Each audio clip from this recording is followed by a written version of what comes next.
3, the engine screamed its last. 3 hours of continuous thunder across the October sky. And then silence. Lieutenant Elliot Brennan felt the nose drop. The P-47 Thunderbolt became a glider.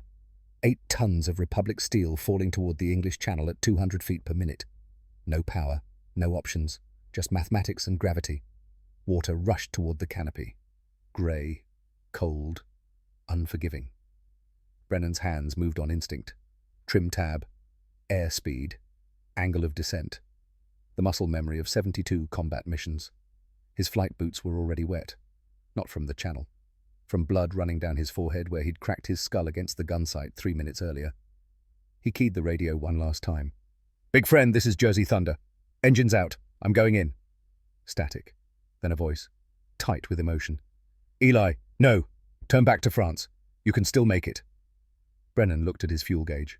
Empty. He looked at the coastline behind him. 8 miles of occupied France. He could glide that far. Crash land in a field. Survive.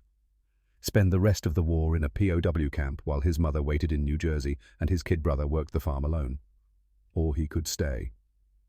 The B-17 Flying Fortress descended 500 yards ahead, smoke trailing from 2 dead engines, 9 men aboard, 9 men who'd voted to stay in the sky rather than bail out over France, 9 men who'd chosen to risk death because one P-47 pilot had chosen to risk it first. Brennan's thumb hovered over the stick. He could bank left. Right now. Use his remaining altitude to glide back. Live. Instead, he held course. Negative Theo. We're going home together or not at all. 90 minutes earlier, none of this had been inevitable. 90 minutes earlier, it had just been another mission. October 12th, 1943. 0530 hours. Thorpe Abbotts Air Base, England. The base smelled like aviation fuel and wet grass. October in East Anglia meant fog that didn't burn off until mid-morning. It meant cold that seeped through leather flight jackets. It meant mud that never quite dried between the Nissen huts and the hard stands where the bombers waited. Elliot Brennan sat on his footlocker in the officers' quarters and read his mother's letter for the 3rd time. The paper was thin, wartime stock. Her handwriting shook more than it used to. "Your brother turned 16 last week. He's talking about enlisting. I told him no. I told him we need him here on the farm. But Eli, he has your father's stubbornness. He says if you can serve, so can he. Please write to him. Tell him to wait. Tell him the war will be over soon and we'll need him home." Brennan folded the letter carefully, placed it in the envelope, slid it into his jacket pocket next to his heart. 72 missions, 3 more and he'd rotate home. 3 more, and he could tell his brother face to face why a 16-year-old farm boy shouldn't climb into a bomber over Germany. The door opened. Captain Wade Morrison stuck his head in. "Brennan, briefing in 10. It's a big one." Brennan stood. 6 feet tall, 170 pounds, farmer's build, strong shoulders from hauling hay bales and fixing fence posts. His hands were rough, the kind of rough that didn't go away even after a year of flying fighters. He walked across the base in the pre-dawn darkness. Other pilots emerged from other huts, shadows in leather and fleece. Nobody talked much before briefings. Talking meant thinking. Thinking meant considering the odds. The briefing room was packed. 120 pilots, bomber crews, fighter escorts, the air thick with cigarette smoke and nervous energy. Colonel Hayes stood at the front beside a map covered with a sheet. "Gentlemen, today's target, Hayes." He pulled the sheet away. A collective intake of breath. Schweinfurt. The word hung in the room like a death sentence. Schweinfurt. Ball-bearing factories in southern Germany, 320 miles into enemy territory.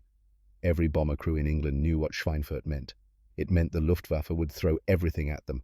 It meant the flak batteries would fill the sky with shrapnel. It meant men wouldn't come back. "Intelligence expects light resistance," Hayes said. Someone in the back laughed. Bitter. Everyone in that room knew intelligence had been catastrophically wrong before. Hayes continued. 320 B-17s will strike the ball-bearing plants. Primary escort will be P-47s to the German border. You'll turn back at maximum range. The bombers continue alone to target. More silence. The P-47 Thunderbolt had a combat radius of roughly 425 miles with drop tanks. Germany was deeper than that. The bombers would fly the last 100 miles alone, come back alone, if they came back at all. Brennan studied the map, the red line stretching across France, across the Rhine, into the heart of Germany, and the shorter red line marking P-47 range. The gap between them looked like death. Haze dismissed them. Outside, the sun was rising, pale and cold through the October clouds. Captain Theodore Cross stood by the operations board, checking aircraft assignments. 26 years old, former schoolteacher from Massachusetts. He'd taught 8th grade history before the war.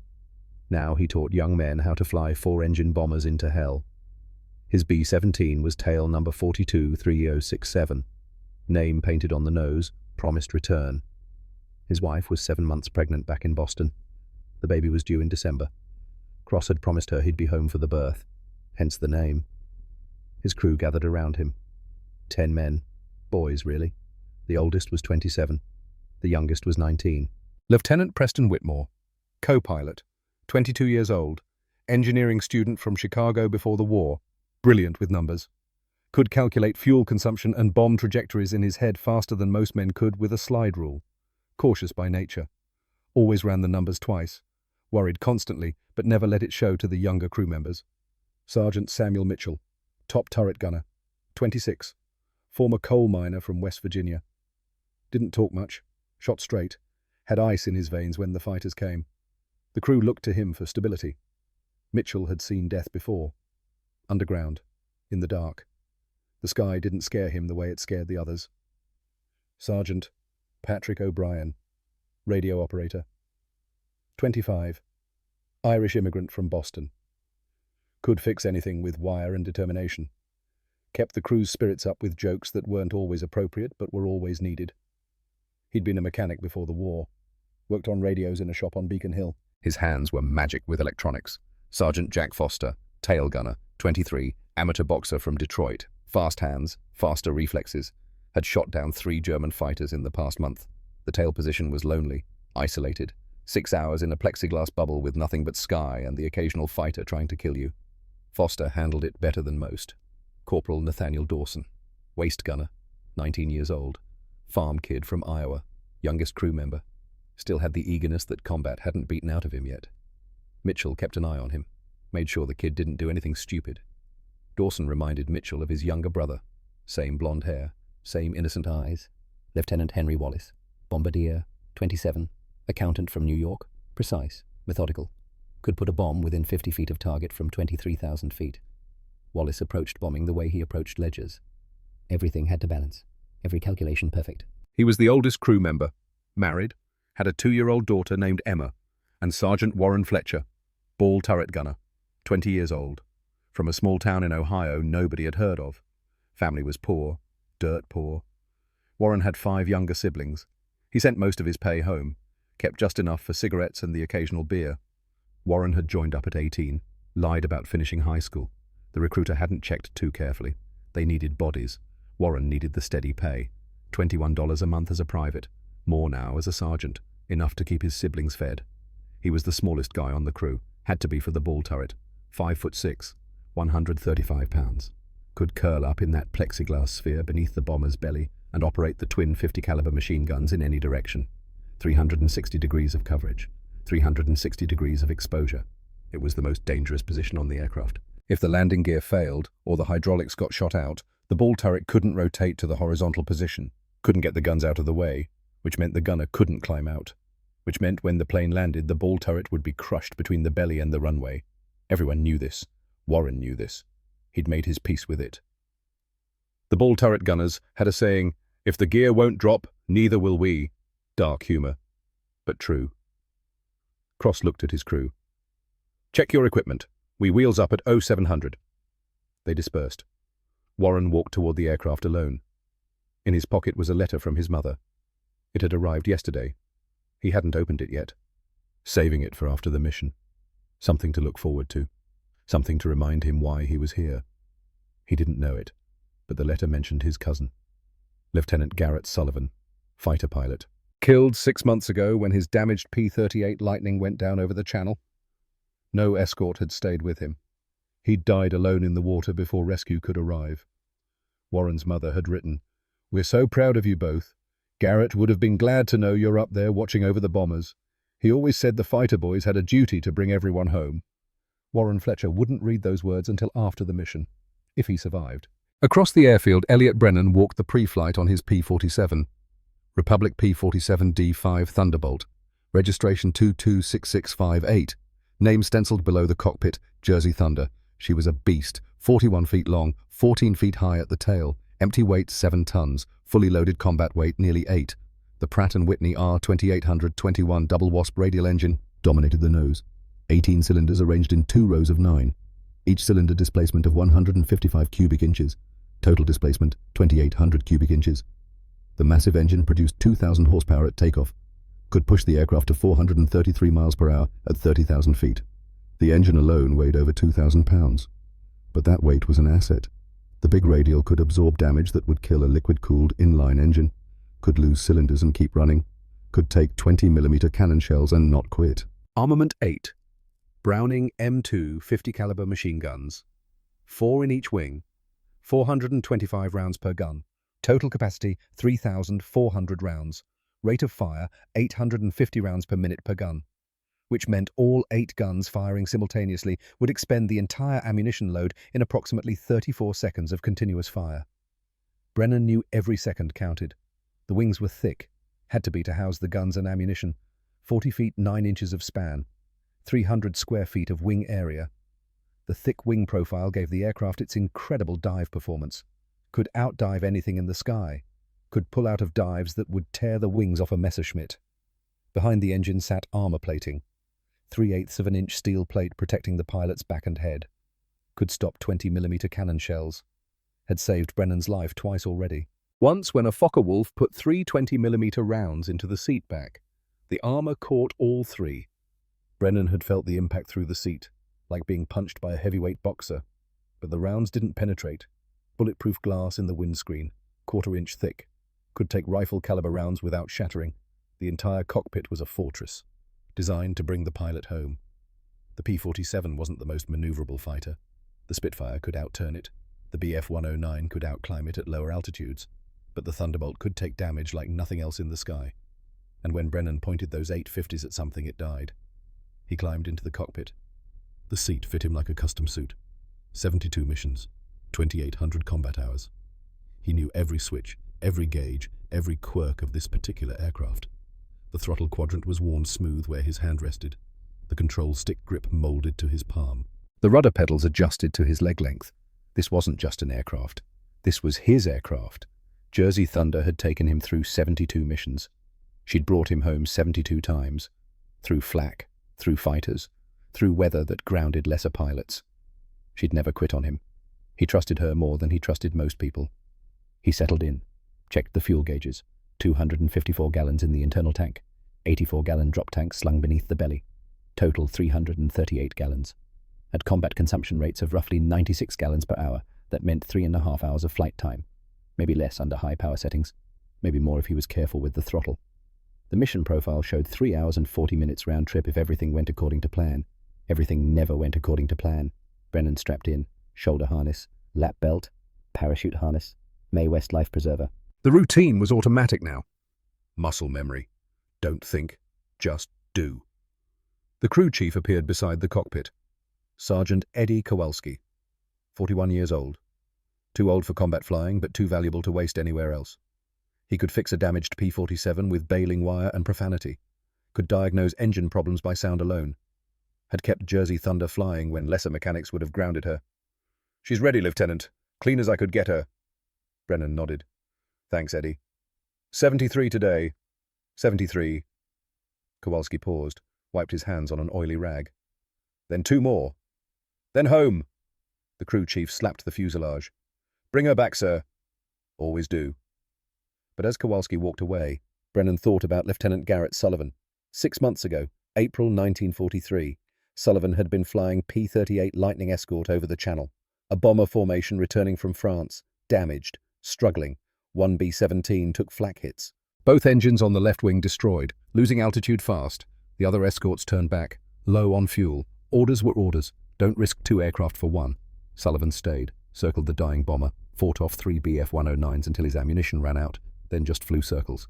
Guardian Angel with empty guns. The bomber ditched in the channel. The crew got into rafts. Sullivan's P-38 was critically low on fuel, both engines sputtering. He tried to make it back to England, didn't. Both engines quit 12 miles from shore. He ditched, got out of the aircraft. May West inflated, but the water was cold. April cold, 50 degrees, maybe less. The rescue launch took 40 minutes to find him. They pulled Garrett Sullivan's body from the channel. Frozen, blue, still strapped into his May West, 23 years old. 2 missions from rotating home. Brennan had attended the funeral, Arlington of England, the American cemetery near Cambridge. Stood in the rain while they folded the flag. Watched Sullivan's mother accept it with shaking hands. She'd travelled from Virginia, crossed the Atlantic in wartime to bury her son. The funeral had been small. Military honours, a firing squad. Taps played on a bugle that sounded thin and lonely in the English rain. At the graveside, after everyone else had left, Brennan had stayed. Stood there in the mud and rain, stared at the fresh earth, at the temporary marker that would later be replaced with white marble, and made a promise. Never again. He wouldn't leave a damaged aircraft alone. He wouldn't let another pilot die in the channel waiting for rescue that came too late. Orders be damned. Court-martial be damned. Brothers don't abandon brothers. The problem was Brennan had already broken orders 3 times. 3 different missions where he'd stayed with crippled bombers longer than fuel allowed. 3 times he'd barely made it back. Landed with fuel gauges reading empty. Engines coughing on fumes. The first time had been in June. A B-17 with 2 engines out. Brennan had stayed until the bomber reached the channel. Then nursed his own aircraft home on vapor. Landed dead stick. The engine quit as he touched down. The second time was July. Another damaged bomber. German fighters circling. Brennan had driven them off. Used the last of his ammunition, the last of his fuel. Made it back with the fuel pressure gauge bouncing on 0. The third time was September. A week ago. Same story. Different bomber. Different day. Same outcome. Barely made it home. 3 times his squadron commander had chewed him out. Lieutenant Brennan, your job is to escort the formation. Not play nursemaid to every damaged aircraft. You will follow orders or you will face disciplinary action. 1 more violation and I'm grounding you. Court-martial proceedings will follow. Do you understand? Brennan had saluted. Said yes, sir. And knew he'd do it again if he had to. Because Garrett Sullivan's frozen face haunted him. Because the promise mattered more than orders. Today was Mission 73. 2 more after this, and he'd rotate home. Back to the farm. Back to his mother and his kid brother. Back to civilian life, where the only thing trying to kill him was the weather and the bank foreclosing on the mortgage. Just 2 more missions. He could follow orders for 2 more missions. Probably. 0700 hours. Engines roared to life across Thorpe Abbots. 1 by 1. Checklist items called out. Magnetos checked. Oil pressure verified. Hydraulics tested. 320 B-17s prepared to fly into Germany. In the cockpit of promised return, Captain Cross ran through the start-up sequence with Lieutenant Whitmore. Master battery. On. Fuel selectors. All tanks. Mixture. Auto-rich. Mags. Both. Primer. Locked. 1 by 1 the 4 Wright R1820 Cyclone engines coughed to life. 14 cylinders each. 1,200 horsepower each. The noise was deafening even through the leather helmet. The engines were old technology. Radial. Air-cooled. Reliable but not powerful by modern standards. Each engine weighed over 1,100 pounds. Together with the airframe fuel bombs, ammunition and crew promised return, weighed 65,000 pounds at takeoff. 65,000 pounds had to be lifted into the air and hauled across Germany and back. It took all 4 engines working in perfect harmony to make that happen. In the ball turret, Warren Fletcher settled into position. The turret was cramped, designed for someone his size but still uncomfortable. Knees bent, back curved, the twin 50 calibers between his legs, ammunition feeds running up to the racks in the fuselage above. The plexiglass sphere gave him an incredible view. Straight down, 360 degrees of rotation. He could see the ground rolling beneath them, could see enemy fighters coming from below, could engage targets other gunners couldn't reach. But he was exposed, completely exposed. Just a thin shell of plexiglass between him and the German fighters, between him and the flak, between him and the empty air 23,000 feet above the ground. The plexiglass was strong, 1/4 inch thick, could stop rifle rounds, but not cannon shells. Nothing could stop a direct hit from a 20mm cannon. Warren didn't think about that. He thought about the paycheck, about his 5 siblings back in Ohio, about how this job meant they'd have food on the table and shoes that fit. Patrick O'Brien's voice came through the intercom. "Ball turret check." "Ball turret operational," Warren replied. "Good lad. Keep your eyes open down there." "Always do." The bombers began taxiing, one after another, heavy, ponderous, 65,000 pounds of aircraft fuel bombs and crew doesn't move quickly. Cross-guided promised return into position in the stream. They were flying in the number 3 position in the lead squadron of the lead group. High-value position. First ones to the target, first ones the Germans would try to kill. The lead aircraft always took the most fire, the Germans knew. Kill the leaders, and the formation falls apart. Whitmore was quiet. His hands moved through the checklist, but his mind was elsewhere. Calculating. Always calculating. Fuel load 2,800 gallons. Burn rate 200 gallons per hour at cruise. Mission time 3 hours 40 minutes. Margin 260 gallons. Not much. Not if they hit headwinds. Not if they had to take evasive action. Not if anything went wrong. "You okay, Preston?" Cross asked. "The numbers are tight, sir." "Numbers always are." "I know. Just, we'll be fine. We've done this 18 times. 19. Right, 19. One more time." The bombers reached the runway. One by one, they thundered down the concrete. Tails lifted. Wheels left the ground. Climbed into the October sky. Promised returns turn. Cross advanced the throttles. 4 engines roared. The B-17 accelerated. Slow at first. 65,000 pounds, doesn't want to move. Doesn't want to fly. 50 miles per hour. 70. 90. The tail came up. 100 miles per hour. The wheels lifted. They were airborne. The aircraft felt heavy, sluggish. 4,000 pounds of bombs in the bay didn't help. Neither did the full fuel load. But she flew, climbed, fought gravity and won. 320 bombers formed up over England. Box formations, squadron by squadron, group by group. It took 40 minutes. 40 minutes of careful flying while everyone found their position in the massive aerial armada. The formations were tight, wingtip to wingtip, close enough to see the faces of pilots in adjacent aircraft. Close formation meant concentrated defensive fire, meant overlapping fields of fire from the guns, meant survival. Meanwhile, the P-47s launched. Brennan took off 5th in his flight. Jersey Thunder leapt off the runway like she was eager for combat. The R-2800 pulled them skyward at 2,500 feet per minute. The climb was exhilarating, like riding a rocket. The power, the noise, the sense of purpose. He climbed to 25,000 feet. Rendezvous altitude. Below the bomber stream stretched for miles. 320 aircraft in tight formation. It was beautiful in a terrible way. All that American industrial might gathered in one place. All those young men flying into fire. Each bomber carried 10 men. 3,200 souls flying to Germany. Not all of them would come back. The P-47 escort formed up. 48 Thunderbolts. Their job protect the bombers until they reached maximum range. Then turn back. Leave the bombers to continue alone. Brennan hated that part. Always had. Hated watching the bombers press on while the fighters turned for home. Hated the knowledge that men would die in the gap, in the unescorted zone where the Luftwaffe waited. The formation turned east, crossed the English coast at 1100 hours. The channel spread below them. Grey water, white caps, no rescue launches visible. If someone went down out here, they'd be alone. The water was 50 degrees. Survival time 20 minutes, maybe 30 with a May West. The crew chiefs always made sure the May Wests were good, always checked the CO2 cartridges, always tested the inflators, because the channel killed as many men as the Luftwaffe. Brennan pushed the thought away, focused on formation flying, stayed tucked in tight with his flight. The French coast appeared ahead. Occupied France, German territory. Every mile deeper meant more risk, more German fighters, more flak batteries, more ways to die. The bomber stream pressed on without hesitation. Intelligence had said light resistance. Intelligence was about to be proven catastrophically wrong. 1,200 hours, 23,000 feet above the Rhineland. The sky was clear, visibility unlimited, perfect bombing weather, perfect fighting weather.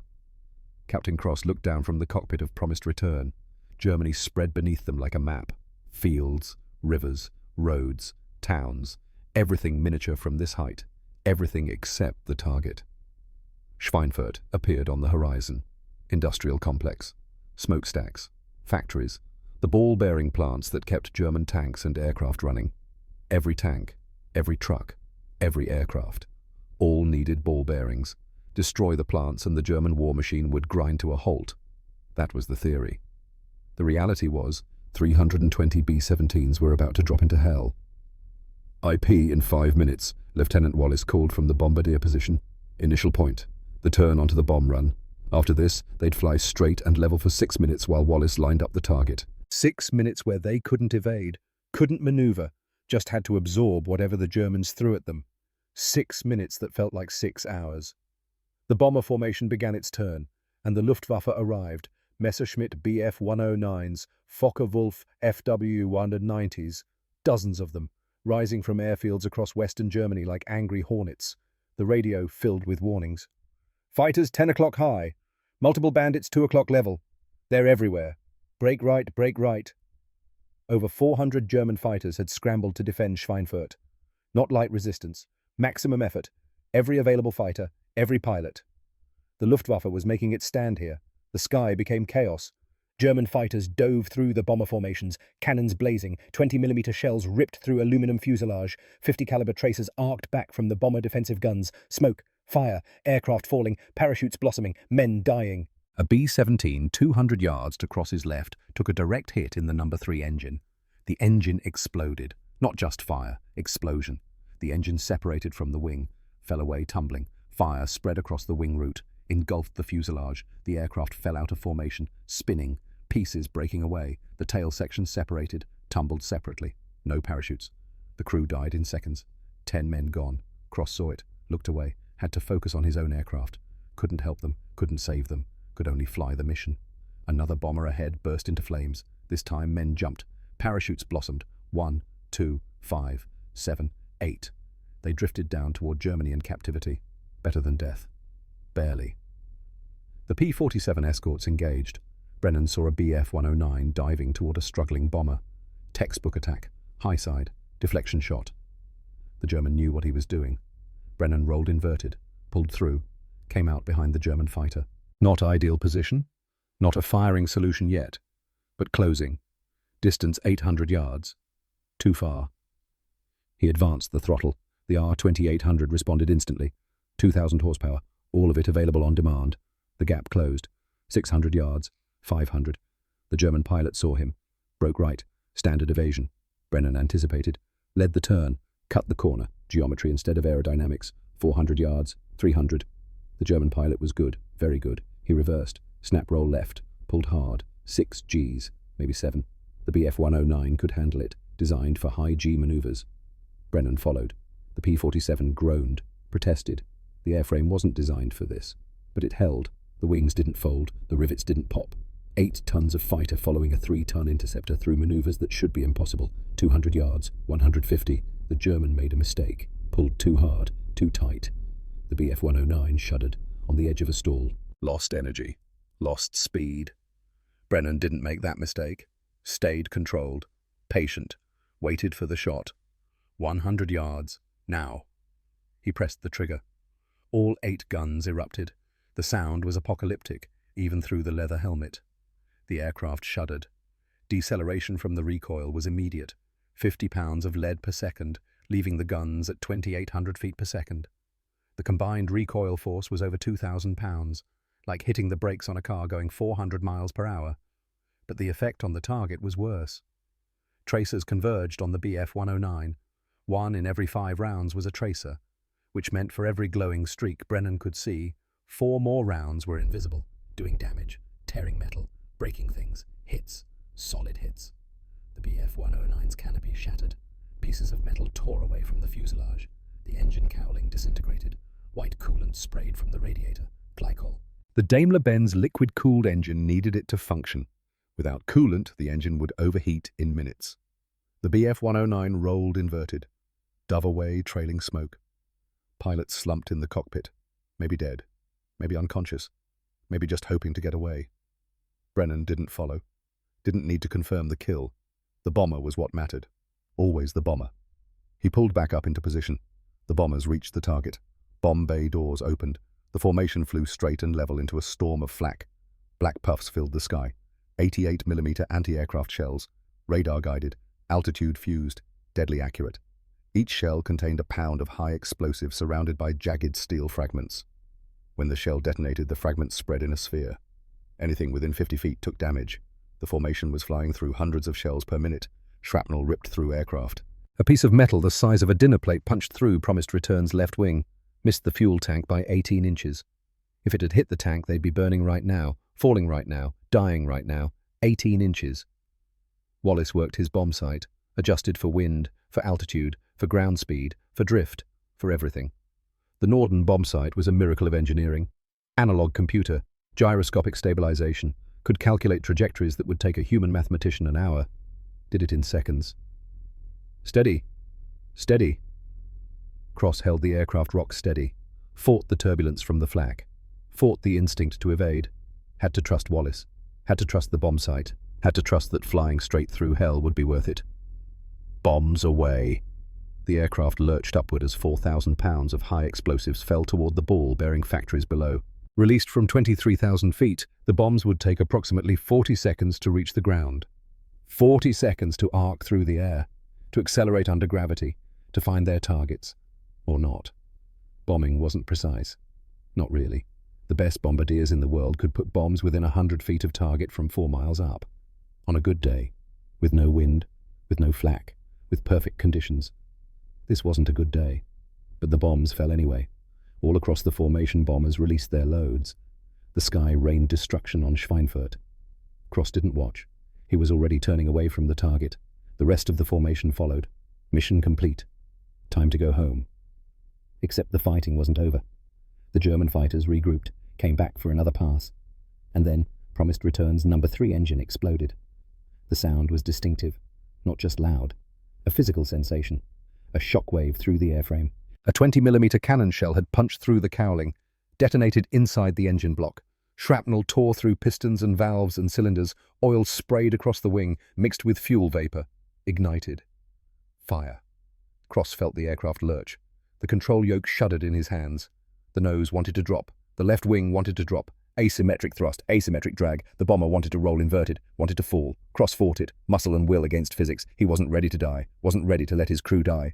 "No. 3 is hit," Whitmore called. Unnecessary. Cross could feel it, could see it. The engine was dying in front of him. "Fire suppression," Cross ordered. Whitmore's hand moved to the T-handle. Pulled. CO2 flooded the engine compartment under pressure, displaced the oxygen, smothered the fire. The flames died, but the engine was destroyed. The cylinders cracked. The crankshaft bent. The propeller windmilling uselessly in the airstream, creating drag. "Shut down No. 3, Cross ordered. Whitmore hit the fuel cutoff switch, cut the mixture to idle cutoff, hit the feathering button. The propeller blades rotated, aligned with the airflow, reduced the drag. But the bomber had lost 1,200 horsepower, 1/4 of its power. The aircraft's nose dropped 15 degrees. Cross hauled back on the yoke, trimmed, adjusted throttle on the remaining engines, fought to maintain altitude. It was a losing battle. Behind him in the radio room, Patrick O'Brien watched hydraulic fluid spray across the bulkhead like blood from an artery. The No. 3 engine had taken the hydraulic lines with it. The lines ran along the wing route. The explosion had severed them. Hydraulic fluid poured out, red, under pressure. The system was bleeding to death. "Hydraulics failing," he reported, voice calm, professional. But his hands shook as he stuffed rags into the holes, trying to stop the bleeding, knowing it was futile. Without hydraulics, systems failed. Gun turrets couldn't rotate. Bomb bay doors couldn't operate. Landing gear couldn't extend. The aircraft was crippled. Promised Return was dying, and they were still 140 miles from England. Cross looked at the altitude indicator. 22,000 feet and dropping. 200 feet per minute. Steady. Inexorable. Looked at the airspeed. 160 miles per hour and decreasing. The drag from the damaged engine. The reduced power from 3 engines instead of 4. Looked at the vertical speed indicator. The needle pointed down. Didn't waver. He did the math in his head. Basic physics. Time, distance, rate of descent. At 200 feet per minute descent, they'd lose 22,000 feet in 110 minutes. 110 minutes from now, they'd be at sea level. But England was 140 miles away. At 160 miles per hour, ground speed, that was 52 minutes of flight time. Except they were descending. As they descended into denser air, they'd slow down. Drag would increase. Ground speed would decrease. Maybe 60 minutes. Maybe more. They'd be in the water long before they reached England. "Preston," Cross said quietly. "Calculate our survival radius." Whitmore's hands moved across his navigation charts. Pencil scratching numbers, equations, variables, constants. The answer came back 30 seconds later. Whitmore's voice was tight, controlled. But Cross could hear the fear underneath. "Captain, at current descent rate and airspeed, we'll be at sea level in 110 minutes. That puts us approximately 40 miles short of the English coast." Can we maintain altitude on 3 engines? Whitmore didn't answer immediately. Checked the power settings, the weight, the drag, the numbers. Negative, sir. Not with combat damage and the bomb bay doors stuck open. We need all 4 engines to maintain altitude at this weight. Cross nodded slowly, looked out at the formation. The other bombers were pulling away. Standard procedure. 1 damaged aircraft couldn't compromise the entire group. The mission came first, always. Formation integrity, mutual defense, survival of the many over the one. He understood. He'd have given the same order if the roles were reversed. Promised return fell behind the formation, alone, damaged, bleeding altitude like blood. Above them, 3,000 feet higher, Lieutenant Elliot Brennan saw it happen, saw the engine explode, saw the fire, saw the bomber fall behind. His fuel gauge showed 58 minutes remaining. The bomber was 140 miles from England. At the bomber's current speed, maybe 160 knots, that meant roughly 52 minutes of flight time. 6-minute margin, except the bomber was descending. Slowing, the time would stretch, maybe to 60 minutes, maybe more. Brennan looked at his fuel gauge again, did the math, knew what it meant. He looked at the crippled bomber, looked back toward England where his squadron was forming up to return to base. The radio crackled. All escorts RTB, fuel critical. Bombers are on their own. Repeat, all escorts return to base. The other P-47s broke formation, turned west, headed home, following orders, doing what they were supposed to do. Brennan looked at the bomber one more time, thought about Garrett Sullivan dying alone in the channel, frozen, blue, waiting for rescue that came too late. Thought about the promise he'd made at the graveside, in the rain, in the mud, alone with the dead, never again. Thought about the court-martial he'd face if he disobeyed orders again. 4th violation, no more warnings, grounded, possibly dishonorably discharged. Thought about the 9 men aboard that crippled B-17. 9 strangers. 9 men he'd never met. 9 lives. He keyed his radio. Big friend, this is Jersey Thunder. I have you visual. I'm staying with you. A pause. Surprise. Then Captain Cross's voice. Jersey Thunder, you should head home with the others. We'll be fine.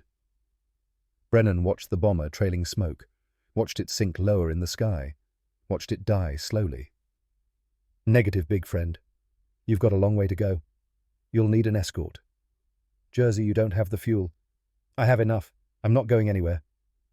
It was a lie. They both knew it. The math didn't work. The fuel didn't work. Nothing worked. But sometimes lies were kinder than mathematics. Sometimes honor mattered more than survival. Brennan banked away from the formation, away from his squadron, away from England and safety and orders and everything that made sense, toward 1 damaged bomber and 9 men who needed him. He checked his fuel gauge one more time. 58 minutes. 140 miles. The math didn't work. Not even close. But Elliot Brennan had made a promise to a dead man 6 months ago, and he intended to keep it, even if it killed him. 23,000 feet above the Rhineland, 135 miles from the English coast, 1 damaged B-17 Flying Fortress falling behind its formation, 1 P-47 Thunderbolt that shouldn't be there. Lieutenant Elliot Brennan settled into position 500 yards above and behind promised return. High guard, eyes scanning the sky in constant sweeps, left to right, high to low, searching for threats. His thumb rested on the gun trigger. Light pressure. Ready. 8 Browning M2 50 caliber machine guns loaded and ready. 3,400 rounds when he'd taken off. He'd already expended 600 rounds over Schweinfurt. That left 2,800 rounds remaining. 28 seconds of firing time. Maybe less if he wasn't careful with trigger discipline. 28 seconds to protect 9 men for the next hour. The fuel gauge read 56 minutes. 2 minutes burned since his decision to stay. 2 minutes closer to running dry over the channel. 2 minutes closer to death. Brennan pushed the thought away, focused on the tactical situation. Stay alert. Stay alive. Keep the bomber alive. The B-17 descended through 22,000 feet, losing 200 feet per minute. Steady, inexorable, like watching someone bleed out. Slow, inevitable, unless something changed. Physics couldn't be argued with. 3 engines simply couldn't maintain altitude with a damaged airframe and stuck bomb bay doors creating drag. The bomber was losing the fight with gravity. Would continue losing until it hit the ocean or reached England. Brennan hoped for England. Expected the ocean. In the bomber's cockpit, Captain Theodore Cross fought the controls. The yoke wanted to pull left. The dead number 3 engine created asymmetric thrust. The 3 functioning engines all pulled to the right. Cross compensated with rudder trim, but it was exhausting. His left leg cramped from constant pressure on the pedal, holding right rudder, always holding, never letting up. Lieutenant Preston Whitmore worked the numbers again, recalculating, hoping the math would change, hoping physics would take a day off. It didn't. Captain, at current descent rate, will be at 10,000 feet in 60 minutes. That puts us 70 miles from the coast. Cross didn't respond immediately. 70 miles, in the water, ditching, swimming, hypothermia, death. Can we stretch the glide? Not enough. The drag from the open bomb bay. Whitmore stopped, reached for the manual crank handle. Wait, if I can manually close the doors, hydraulics are shot. I know, but there's a mechanical backup, hand crank. It'll take time, but do it. Whitmore unbuckled, moved aft into the bomb bay. The catwalk was narrow, 8 inches wide. 23,000 feet of empty air on either side. The bay doors hung partially open. Wind screamed through the gap. The noise was deafening. The cold was brutal. 23,000 feet meant temperatures near 0 Fahrenheit. The wind chill made it worse. He found the manual crank, a simple mechanism. Turn the handle, gears engage, doors close, simple on the ground, nearly impossible at altitude in combat conditions. He began turning. The mechanism was stiff, designed for ground use, not for combat, not at altitude, not with one man turning. Each rotation moved the doors maybe 2 inches. He needed to close a 30-inch gap, 15 rotations minimum. Whitmore's arms burned after 3, but he kept turning. Had to. The drag from those open doors was killing them, literally. Behind him, in the radio room, Sergeant Patrick O'Brien watched hydraulic fluid continue to leak. He'd stuffed rags into the holes, but the pressure was gone. The system was dead. The fluid pooled on the floor. Red, slick, dangerous. He keyed the intercom. Captain, hydraulics are completely dry.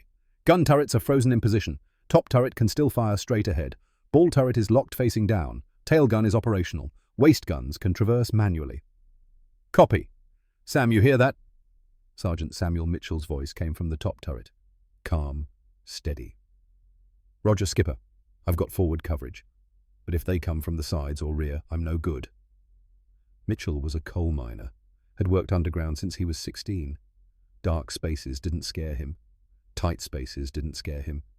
But being unable to defend his crew, that scared him. In the ball turret beneath the aircraft, Sergeant Warren Fletcher heard this with growing unease. His turret was hydraulically operated, twin 50 caliber guns mounted on an electric traverse system, 360 degrees of rotation, full coverage, the most versatile defensive position on the aircraft. Except now the hydraulics were dead. He tried the hand crank, a backup system, manual operation.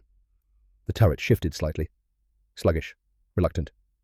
The manual system worked, but it was slow, painfully slow. He could rotate maybe 10 degrees per minute with maximum effort, maybe less. His arms were already tired from the flight, from the tension, from gripping the guns during the fighter attacks. If fighters came at them fast, he wouldn't be able to track, wouldn't be able to engage, would be useless. Ball turret to pilot. I've got limited traverse, manual operation only. Cross acknowledged, filed the information away. His crew was wounded, his aircraft was wounded, and they had 130 miles of German-controlled airspace ahead of them. He looked up through the canopy, saw the P-47 weaving above them. Protective, watchful, like a guardian angel. Except angels didn't burn fuel, didn't run out of ammunition, didn't die. Cross keyed the radio. Jersey Thunder, this is Big Friend. You should really head home. We're losing altitude. You'll burn all your fuel staying with us. Brennan's voice came back, calm, almost amused. Big Friend, I'm aware of the fuel situation. I'm staying. Jersey, that's a direct violation of... I know what it is, but I figure 9 lives are worth 1 court-martial. Cross felt something tighten in his chest. This P-47 pilot was choosing to die for them, a stranger, someone he'd never met, someone who had no obligation beyond the standard escort duty that had already ended, someone who was staying anyway. Jersey, what's your name? A pause. Then Elliot Brennan. Friends call me Eli. You Theodore Cross. Theo. I've got 9 men aboard. We're 19 missions in. 1 more and we rotate home. Then let's make sure you get there. Cross wanted to say more. Wanted to tell this fighter pilot to turn back, to save himself, to live. But the words wouldn't come. Because deep down, Cross knew the truth. Alone, promised return, wouldn't make it. The German fighters were circling, waiting, watching. One damaged bomber without escort was easy prey, a gift, free kill, but with a P-47 riding guard. That changed the equation, made the Germans think twice, made them cautious. One fighter couldn't stop them all, but one fighter could make them pay, could make the price too high. Cross made his decision. Eli, we're honored to have you. We'll do everything we can to lighten your load. Appreciate it, Theo. Now keep this bird steady. We've got company. 30 miles to the south, Lieutenant Klaus Weber led 3 Messerschmitt Bf-109 fighters through a climbing turn. 24 years old, veteran of 2 years on the Eastern Front before transferring west. 43 kills to his credit, most of them Soviet. Yaks, Lavochkins, MiGs. Easy kills against poorly trained pilots. American bombers were different. Better defended, tighter formations, more disciplined, but the principle was the same.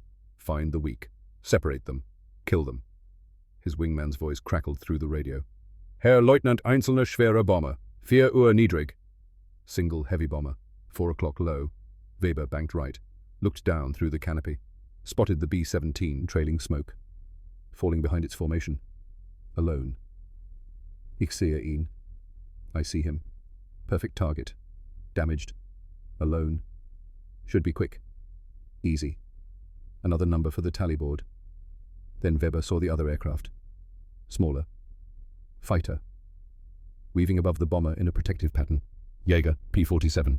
One of the heavy American fighters, the Thunderbolt. Weber had fought them before. Tough aircraft, well-armored, heavy firepower, not as maneuverable as the Bf-109 but deadly in the right hands.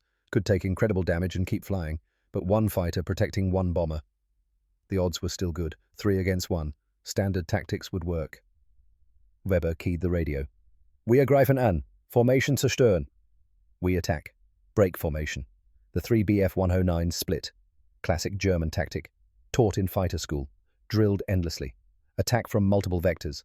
Force the defender to choose. Whichever direction the defender commits, the others exploit the gap. Simple. Effective. Deadly. Weber armed his weapons. One 20mm MG-151 cannon mounted in the propeller hub. 2 13mm MG-131 machine guns above the engine cowling. The cannon was powerful, could destroy a bomber with a few hits, but it only carried 120 rounds. Had to make them count. The machine guns carried 300 rounds each. Better for sustained fire, better for tracking, better for finishing wounded prey. Distance to target 8 kilometers. He pushed the Daimler-Benz DB605 engine to full combat power, 1,475 horsepower. The Bf-109 accelerated smoothly, responsive, eager. Closure rate 200 miles per hour, 4 minutes to contact. Weber watched the American fighter, waiting to see how he'd react. Good pilots revealed themselves immediately, by their choices, by their positioning, by how they flew. Brennan saw them coming. 3 contacts. 2 o'clock high, 12,000 yards, descending fast. Bf-109s. Identifiable by the narrow fuselage and inverted gull wings. Fast, deadly, flown by pilots who'd been doing this longer than most American pilots had been in uniform. The fighters split formation, 1 high right, 1 high left, 1 straight in, smart, professional. This wasn't some rookie mistake. This was textbook German tactics. Force him to commit to one threat, leave the others open. Brennan made his choice. The center aircraft, the leader. Take him out of the fight, and the others might lose coordination, might hesitate, might break off. He advanced the throttle. The R-2800 responded instantly, 2,000 horsepower, all of it available. The P-47 surged forward, climbed, positioned. The Bf-109 in the center saw him coming. Good. That was the point. Make him react. Make him defensive instead of offensive. Protect the bomber by threatening the attacker. Distance closed. 8,000 yards. 6,000. Brennan checked his instruments. Fuel, 54 minutes. Ammo, 2,800 rounds. 28 seconds of firing time. Every burst had to count. No wasted ammunition. No spray and pray. Precision, discipline, economy. 4,000 yards. The Bf-109 opened fire. Too far. The 20mm shells fell away long before reaching Jersey Thunder. Tracers arced through empty sky. Wasted ammunition. Rookie mistake number Weber was testing, trying to make Brennan flinch, trying to provoke a reaction. Brennan didn't bite, stayed patient, waited. Discipline. 3,000 yards. The Bf-109 broke left. Standard evasive. Brennan anticipated it. He'd seen this move before. Led the turn. Cut the corner. Geometry instead of physics. 2,000 yards. The German pilot was good. Very good. He reversed the turn. Snap roll right. Pulled hard. 6 Gs. Maybe 7. The Bf-109 was built for this. Light. Agile. Could turn inside almost anything. But Brennan wasn't trying to outturn him. Was using energy. Using power. The P-47 couldn't turn with a 109, but it could dictate the terms of engagement. 1,500 yards. The Bf-109 dove. Classic escape maneuver. Use gravity. Build speed. Separate. Brennan rolled inverted. Pulled through. Came out behind and below. Perfect position. The German had just made his first real mistake. 1,000 yards. 800. Now. Brennan pressed the trigger. 1 second burst. All 8 guns erupted simultaneously. The sound was like thunder. The recoil violent. The aircraft shuddered, slowed perceptibly from the force. Tracers converged on the Bf-109. 50 rounds in 1 second. 40 of them invisible. 10 tracers showing the way. Hits. Solid hits. He saw them, felt them, knew them. The Bf-109's canopy shattered, exploded into fragments. The pilot's head snapped back. Hit. Maybe. Probably. Metal tore away from the engine cowling. Pieces spinning off into the slipstream. The propeller blade cracked, disintegrated. The whole propeller assembly came apart under the impact of 50 caliber rounds. White coolant sprayed from the radiator. Glycol. The Daimler-Benz liquid-cooled engine needed coolant to function. Without it, the engine would overheat in minutes. Seize. Die. The Bf-109 rolled inverted, dove away trailing smoke and coolant, damaged, maybe dying, out of the fight. 1 down. Brennan checked his ammo counter. 2,600 rounds, 200 expended, 2 seconds of firing, 1 aircraft damaged or destroyed. Good ratio, but not good enough. 26 seconds left, more fighters coming. He looked for the other 2 Bf-109s. Found them immediately. Both had broken off the attack, climbing away, regrouping at 25,000 feet, watching, assessing, revising their tactics. They'd expected an easy kill, expected an average pilot, expected standard responses. Found a fighter pilot who knew what he was doing instead. Found someone who'd been doing this for 72 missions. Found someone who understood energy management and geometry and when to shoot and when to wait. The 2 remaining Bf-109s circled, watching, waiting for an opening. Brennan maintained position above promised return, weaving, S-turns, maximum visual coverage, never steady, never predictable, always scanning. The fuel gauge read 51 minutes, 3 minutes burned in 1 engagement, quick fight, efficient, but 3 minutes gone. He did the math. 130 miles to the coast. The bomber's speed was decreasing as it descended into denser air. Maybe 150 knots now. Ground speed maybe 130 knots with headwinds. 130 miles at 130 knots equals 60 minutes. He had 51 minutes of fuel, 9 minutes short. And the bomber was still descending. The time estimate would increase. The fuel wouldn't. The 2 Bf-109s made another pass, half-hearted, testing, probing for weakness. Brennan maneuvered to intercept, positioned aggressively. The Germans saw him, broke off again.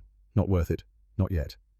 After the 3rd feint, they departed entirely, heading east, back to their airfield, probably low on fuel themselves, or ammunition, or both. Brennan watched them go, felt no triumph, just relief, temporary relief. More would come. They always came. He keyed the radio. "Big friend bandits are departing. You're clear for now." Cross's voice came back. "Good shooting, Jersey. Thank you." "Don't thank me yet. We've got a long way to go." Long way. Understatement. Brennan checked his position. 110 miles from the coast. Fuel 48 minutes. The math was getting worse. Inside promised return, the crew began to process what had just happened. Sergeant Jack Foster had watched the entire engagement from his tail position, the perfect vantage point, seen the P-47 engage 3 Bf-109s alone, seen him shoot 1 down, seen him drive the others off, 1 versus 3, and the 1 won. "Skipper, that P-47 pilot is either crazy or the best damn fighter jock I've ever seen." "Both, probably," Cross replied. In the waist position, Corporal Nathaniel Dawson helped Mitchell with ammunition. The top turret guns had jammed during the Schweinfurt run. Spent casings had piled up, created a jam. They were working to clear the feed mechanism. Tedious work, cold work, necessary work. "Think he'll stay with us all the way?" Dawson asked. Young, hopeful, still believing in miracles. Mitchell didn't answer immediately. He was older, had seen more, knew better than to make predictions. "Don't know, kid, but he just saved our lives. So I'm grateful for however long he's got." Lieutenant Whitmore finally succeeded in closing the bomb bay doors. 15 minutes of cranking, slow rotations. His arms felt like rubber, like he'd been hauling coal instead of turning a crank, but the doors were shut, sealed. The drag would decrease. Maybe they could stretch their glide a few more miles. Every mile mattered now. He returned to the cockpit, strapped back in, flexed his fingers.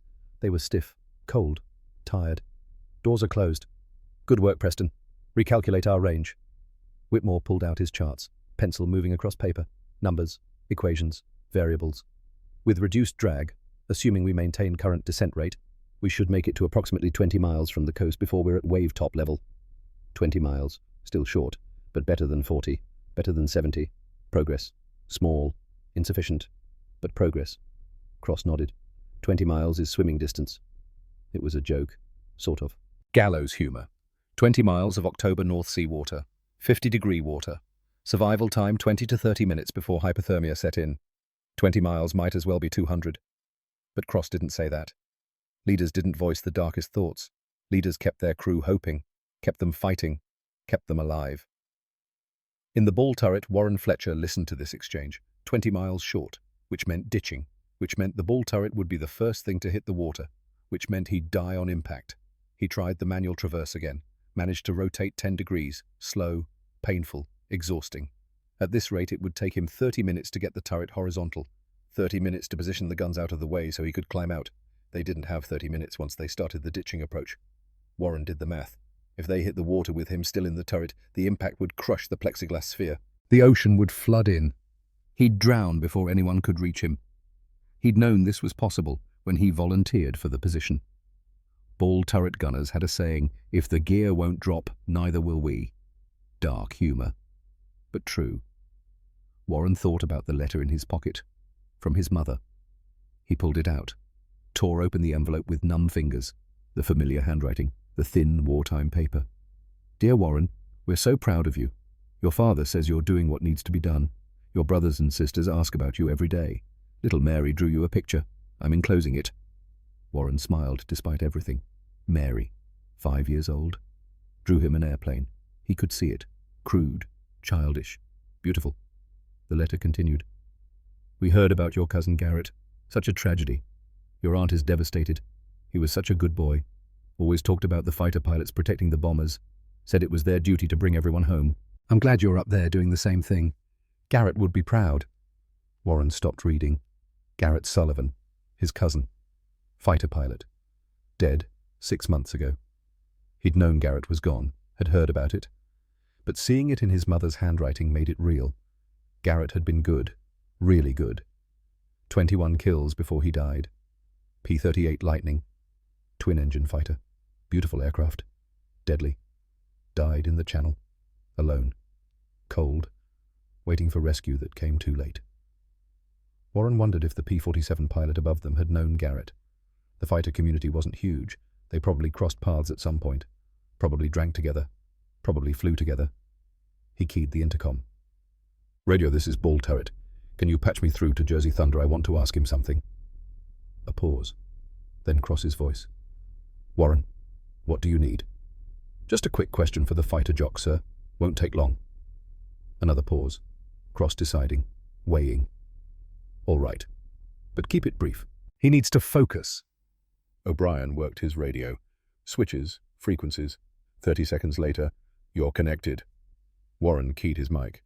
"Jersey Thunder, this is Ball Turret on Big Friend. I've got a question if you've got a second." Brennan's voice came through. Professional. Focused. "Go ahead, Ball Turret." "Did you know a P-38 pilot named Garrett Sullivan?" The radio exploded with static. Then Brennan's voice. Different now. Tight. Emotional. Raw.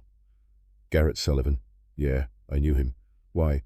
Warren felt his throat close. "He was my cousin. Died 6 months back. My mum just told me in a letter."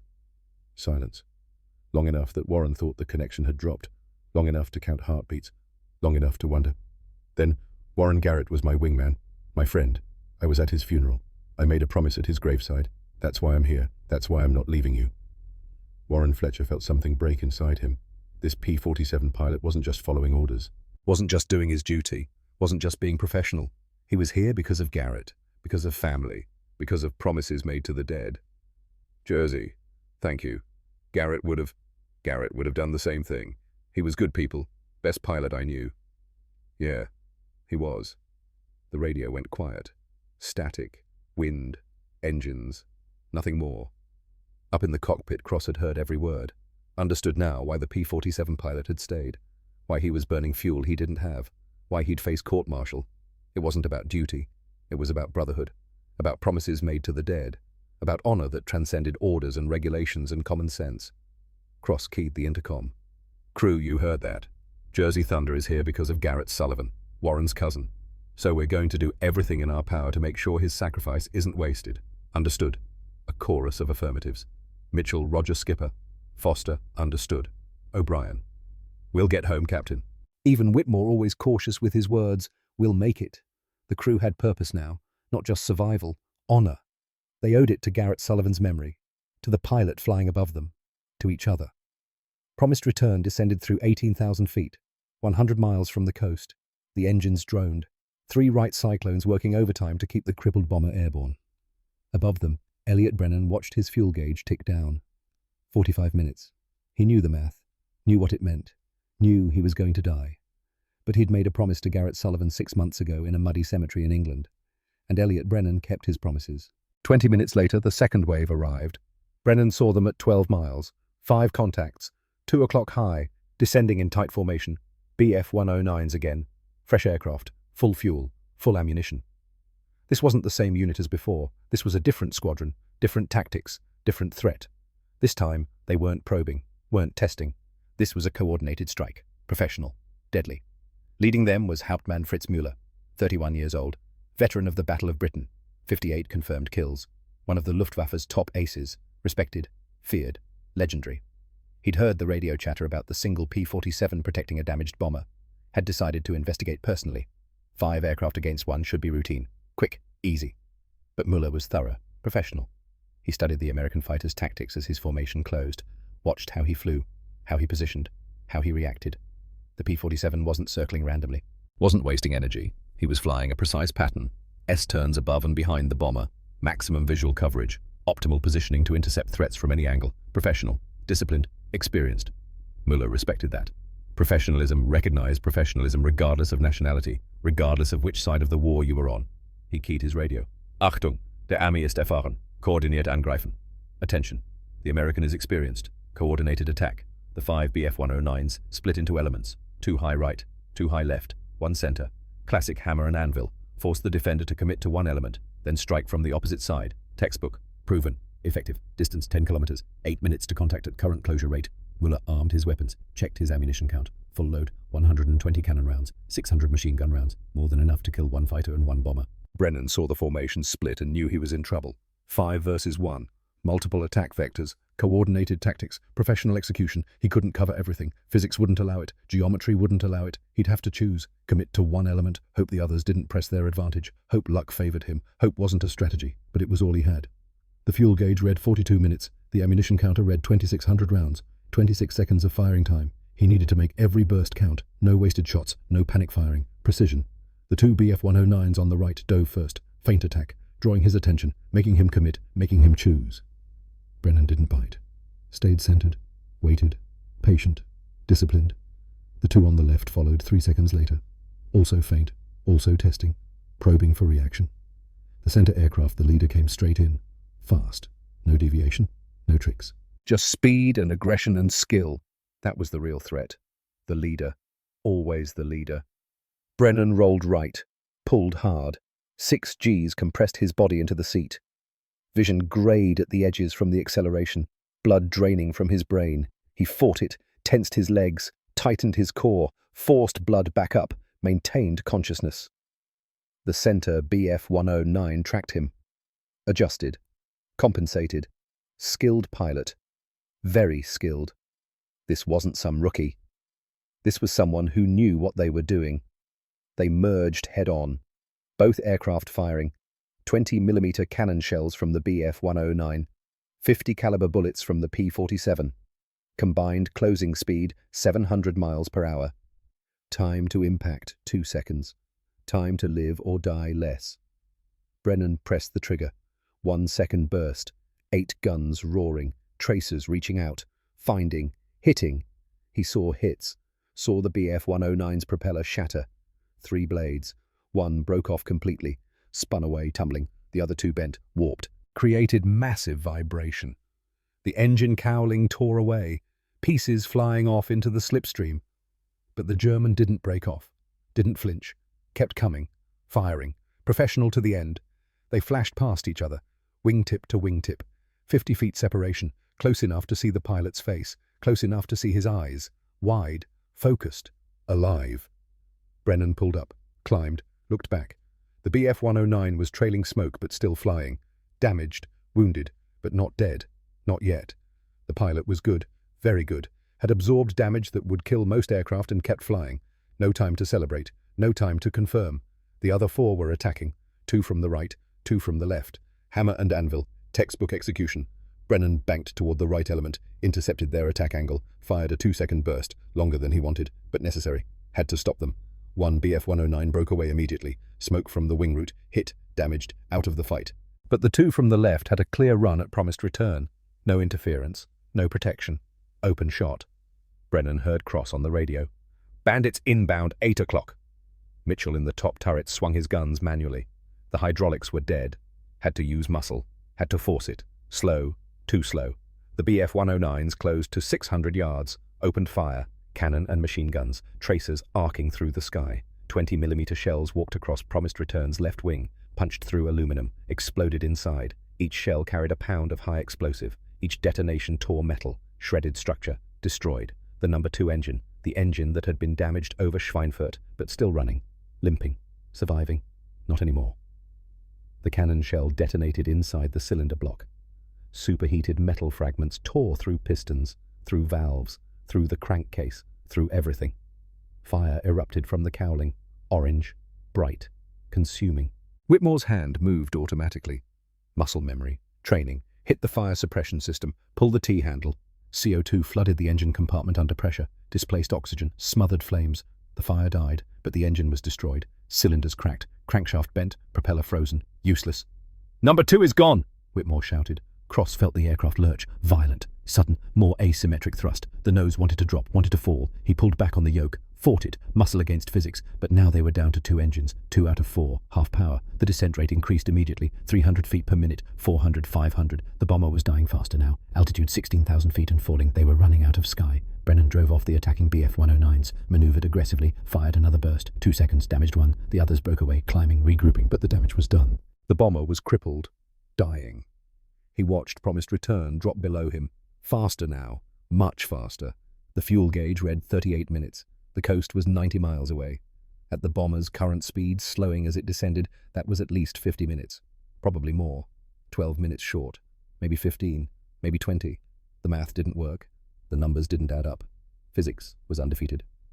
Brennan keyed the radio. "Big friend status." Cross's voice was strained, tight, controlled but barely. "Lost number 2. Down to 2 engines. Descent rate 400 feet per minute. We won't make the coast." "How far short?" A pause, while Whitmore calculated. Pencil scratching, numbers flowing. 40 miles short, maybe more if we keep losing altitude this fast. Brennan looked at his fuel gauge. Looked at the bomber falling below him. Looked back toward England. 8 miles of French coastline behind them. He could turn back now. Glide to France. Crash land. Survive. POW camp, but alive. Or he could stay. Stay and run out of fuel over the channel. Ditch in 50-degree water. Hope rescue found him before hypothermia did, before he froze like Garrett. He thought about his mother, about his kid brother, about the farm, about going home. Thought about Garrett Sullivan, frozen, blue, dead because no one stayed. Thought about 9 men in that bomber, 9 strangers who'd become brothers. It wasn't really a choice. Brennan advanced the throttle, dove to catch up with the descending bomber. "Big friend, I'm staying with you, all the way." Cross's voice broke, cracked, emotion bleeding through. "Eli, you don't have the fuel." "I know. You'll die." "Maybe. But you won't die alone, and that makes the difference." Warren Fletcher heard this from the ball turret. Tears ran down his face, froze on his cheeks in the cold air. This man, this stranger, was choosing death so they wouldn't face it alone, because of Garrett, because of brotherhood, because some men measured life not in years, but in promises kept. The BF-109s regrouped at 20,000 feet, 5 aircraft, all damaged to varying degrees. They circled, watching the bomber fall, watching the lone P-47 stay with it. Müller keyed his radio. Der Ami bleibt bei ihnen. Warum? The American stays with them. Why? His wingman responded. Ehre vielleicht. Honor, perhaps. Müller watched the P-47 for another long moment, thought about his own wingman, about the men he'd flown with for 3 years, about the promises they'd made to each other, about brotherhood that transcended nationality. He understood. Wir kehren zur Basis zurück. We return to base. His wingman protested. Herr Hauptmann, wir können. Sir, we can nine. Genug für heute. Der Ami hat seine Ehre verdient. No. Enough for today. The American has earned his honor.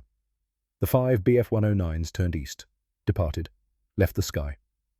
Years later in 1985, Fritz Müller would be interviewed for a documentary. Asked about memorable combats. He would pause, light a cigarette. Say, October 1943, a single P-47 protecting a crippled bomber. He stayed when he should have left, fought when the odds were impossible. I ordered my men to break off. Some victories aren't worth taking. That American pilot showed me what honor looks like. I hope he survived. He deserved to. But on October the 12th, 1943, Müller simply led his formation home, left the sky to the dying bomber and its guardian. Promised return descended through 12,000 feet. 2 Wright cyclones labored, overheating, straining, being pushed beyond design limits. Cross-trimmed the aircraft, adjusted power, fought to control the descent. But with only 2 engines both on the right side, the bomber wanted to turn left, constantly, relentlessly. His leg cramped from holding right rudder. The pain was intense, but he didn't let up. Couldn't. Whitmore monitored the gauges, numbers declining. Captain, number 1 engine temperature is in the red, 230 degrees Celsius. We're cooking it. Cross glanced at the gauge. Maximum continuous was 220. They were 10 degrees over. The engine wouldn't last. Couldn't last. How much longer can it run hot? Maybe 20 minutes. Maybe less. Could quit any second. 20 minutes at current descent rate meant another 8,000 feet lost. That would put them at 4,000 feet. 60 miles from the coast. Still short. Still dying. Just slower. Cross keyed the intercom. Crew, we're not going to make it to England. Start thinking about ditching procedures. Silence. Then O'Brien spoke. Voice quiet. Captain, if we ditch the ball turret. I know. Warren, can you get out of there? In the ball turret. Warren worked the manual traverse. Strained, pushed, managed another 5 degrees. 10 degrees total in the past hour. Not enough. Nowhere near enough. To get the turret horizontal, to get the guns out of the way so he could climb out would take 20 more minutes of cranking. Minimum. Negative, skipper. Hydraulics are dead. Manual traverse is too slow. I won't get out in time. Silence on the intercom. Heavy. Suffocating. Everyone knew what that meant. Warren Fletcher would die in the ball turret. Crushed when they hit the water. Drowned. Gone. 20 years old. 5 siblings waiting for him at home. A mother who wrote letters. A father who was proud. All of it ending in a plexiglass sphere beneath a dying bomber. Whitmore spoke quietly. Captain, we could try to get him out now. 5 of us working together. Manually crank the turret horizontal. It would take 30 minutes of hard work, but we could do it before we ditch. Will we have 30 minutes? Whitmore looked at his charts. Did the math. No, sir. At current descent rate, we'll be at wave top in 22 minutes. Cross did the math. Start cranking now, they might get Warren out. But they'd hit the water before finishing. The distraction, the effort, the loss of focus. They'd crash. Everyone would die. Wait until the last minute, maybe Warren could get the turret far enough to escape. But probably not. Almost certainly not. It was 9 lives versus 1. The captain's burden. The choice no one should have to make. Warren Fletcher made it for him. Captain, don't waste time on me. I knew the risks when I volunteered for this position. Keep flying. Get the others home. That's an order from a dying man, sir. Cross felt something break inside his chest.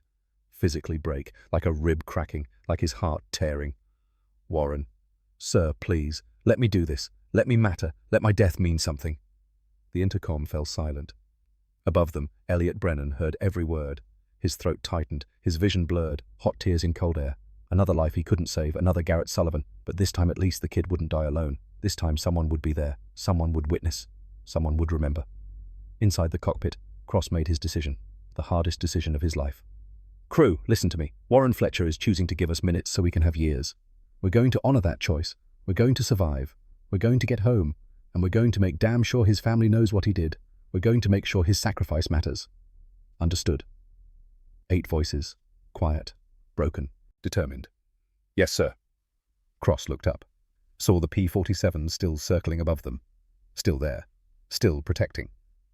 Eli, you still with us? Brennan's voice came back, steady despite everything. Still here, Theo. Not going anywhere. And in that moment, something profound happened. The crew of Promised Return, 8 men facing death, understood why they'd voted to stay instead of bailing out over France. They hadn't stayed just to save themselves. They'd stayed because the fighter pilot above them had chosen to die alongside them. They'd stayed because Warren had chosen to die for them. They'd stayed because some things mattered more than survival. 8 men exchanged glances through the intercom, no words needed, understanding passed silently. They were staying, all the way down, together. Above them, Brennan heard the silence, heard what it meant, understood. They're staying, he whispered to himself. They're staying for me. In that moment, Elliot Brennan understood what Garrett Sullivan must have felt, knowing men were risking their lives for you, knowing you were worth that risk to them, knowing your sacrifice mattered not because of the outcome, but because of the choice. It was the heaviest gift he'd ever received, and it made the promise the one he'd made at Garrett's graveside feel less like obligation and more like honor. He checked his fuel gauge. 18 minutes. The coast was 65 miles away. The bomber needed 40 minutes to cover that distance, 22 minutes short. But Brennan had stopped counting, had stopped calculating. Some things couldn't be measured in minutes and miles. Some things were worth more than mathematics. The R-2800 coughed. Once, twice. The propeller stuttered. 4 minutes of fuel remaining. 35 miles to the English coast. The mathematics were clear, final, unforgiving. Elliot Brennan was going to die. But he wasn't going to die alone, and somehow that made all the difference. 10,000 feet above the English Channel, 35 miles from the coast. The Pratt & Whitney R-2800 coughed again. Longer this time, more insistent. The propeller windmilled for 3 full seconds before power resumed, like a dying heartbeat. Irregular, failing. Lieutenant Elliot Brennan's hands moved on instinct. Every trick he knew, every technique learned in 72 missions, fuel selector to reserve tank, mixture to full rich, throttle back to minimum, propeller pitch to maximum efficiency, squeezing blood from a stone, trying to make something from nothing. The fuel gauge read 4 minutes. Below him, Promised Return descended through 8,000 feet. Captain Theodore Cross had performed a miracle keeping the bomber airborne this long. 2 engines, combat damage, hydraulics destroyed. The aircraft should have fallen 30 minutes ago, but Cross had coaxed, had trimmed, had flown with a precision that bordered on supernatural. 28 miles from the coast now. The English shoreline visible on the horizon. A dark line separating grey water from grey sky. So close. Close enough to see. Too far to reach. The R-2800 coughed a 3rd time. The propeller stopped completely. The sudden silence was deafening. Shocking. After 3 hours of continuous thunder, the absence of sound felt wrong. Unnatural. No more roar, no more power. Just wind. Just the whistle of air across the canopy. Just gravity. Brennan was a glider pilot now. 8 tons of steel and aluminum falling toward the ocean at 200 feet per minute. He keyed the radio. Voice steady. Calm. The voice of a man who'd accepted what was coming. "Big friend, this is Jersey Thunder. Engines out. I'm going in." Static. Then Cross's voice, thick with emotion. Braking. "Eli, no. Turn back to France. You can still make it. You've got altitude. You can glide 8 miles. Crash land. Survive. Please." Brennan looked back at the French coastline. 8 miles. Maybe 10 with his current altitude. He could make it. Land in a field. Walk away. Spend the rest of the war in a POW camp, but alive. His mother would get him back eventually. His brother wouldn't have to work the farm alone. He could live. All he had to do was turn left. Instead, he looked forward. At the bomber. At 9 men who'd chosen to stay because he'd stayed first. "Negative, Theo. I'm staying with you. We're going home together or not at all." Brennan trimmed for best glide. 90 miles per hour. The P-47 descended at 200 feet per minute. He had 10,000 feet of altitude. That gave him 50 minutes of glide time. He'd use every second. The mathematics was simple now. Clean. No more fuel calculations. No more variables. Just altitude and distance and the inexorable pull of gravity. He positioned Jersey Thunder parallel to Promised Return.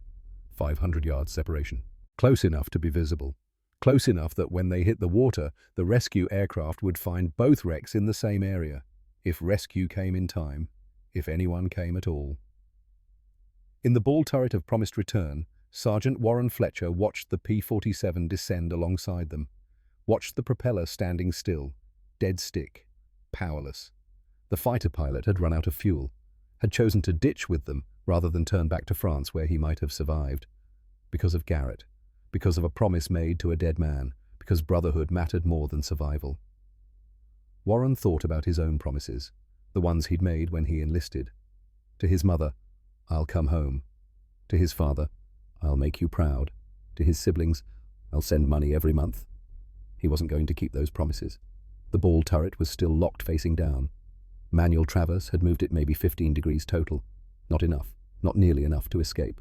When they hit the water, the plexiglass sphere would strike first, would be crushed between 65,000 pounds of aircraft and the unyielding ocean. The sphere would shatter, the ocean would flood in. He'd drown in seconds, maybe less. 20 years old. He'd never see his family again, never meet the baby brother his mother had written about, born last month, named after Warren's father, never get married, never have children of his own, never grow old, just 20 years. But he'd made his peace with it. Warren keyed the intercom one last time, voice steady, calm, accepting. "Captain, it's been an honor flying with you, all of you. Tell my family I love them. Tell them I died doing something that mattered. Tell them I wasn't afraid." Cross's voice broke. "Warren." "Sir, no speeches. Just get the others home. Make my death count. That's all I ask." Warren released the intercom key, reached into his pocket, pulled out the letter from his mother, read it one more time by the dim light filtering through the plexiglass. "We're so proud of you. Garrett would be proud." He folded the letter carefully, placed it back in his pocket over his heart, closed his eyes, thought about his mother, his father, his 5 siblings, the farm in Ohio, summers working in the fields, winters around the fire. Simple things. Good things. Hoped they'd understand. Hoped they'd know he'd made the choice willingly. Hoped his death would mean something. And waited. 5,000 feet. 15 miles from the coast. Cross made his decision. The words came hard, each syllable a stone. "Crew prepare for water landing. Assume crash positions. Impact in 6 minutes." The crew moved with practiced efficiency. They'd drilled this, knew the procedures, hoped they'd never have to use them. Lieutenant Whitmore secured the charts, stowed the navigation equipment, strapped in tight, shoulder harness pulled until it hurt, lap belt locked, double-checked. Sergeant Mitchell rotated the top turret to the forward position, climbed down the ladder, moved to the radio room, found the bulkhead, braced himself against something solid, something bolted down. Sergeant O'Brien gathered the radio codebooks, stuffed them into the weighted bag, canvas and lead, would throw them out the hatch just before impact. Classified material couldn't fall into enemy hands, even here, even dying. Regulations mattered. Corporal Dawson and the other waist gunners wedged themselves between equipment racks, grabbed anything bolted down, prepared for violence. Sergeant Foster in the tail section had the worst position, farthest from the exits, most likely to be trapped if the fuselage broke apart, most likely to drown before he could escape. He strapped in anyway, checked his Mae West one more time, made peace with his odds. Lieutenant Wallace in the bombardier position braced against the nose bulkhead. His dislocated shoulder screamed with every movement.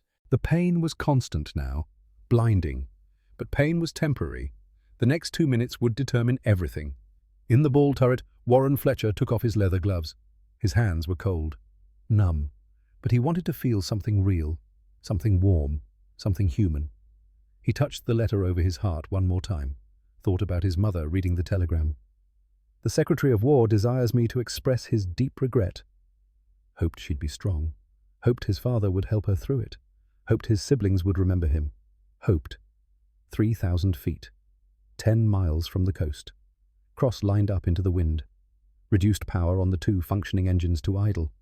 The descent rate increased to 500 feet per minute. Faster now, falling faster. The ocean rushed up to meet them. Grey, cold, violent, white caps visible. Moderate seas, waves maybe 3 feet. Not the worst conditions, not the best. He'd need to flare perfectly. Touchdown tail first. Let the tail absorb the initial impact. Then settle the fuselage gently. Gently was relative. They'd be hitting at 85 miles per hour. Water at 85 miles per hour was harder than concrete. Too early and they'd stall. Drop nose first, break apart, everyone dies. Too late and they'd slam in at full speed. Same result, different timing.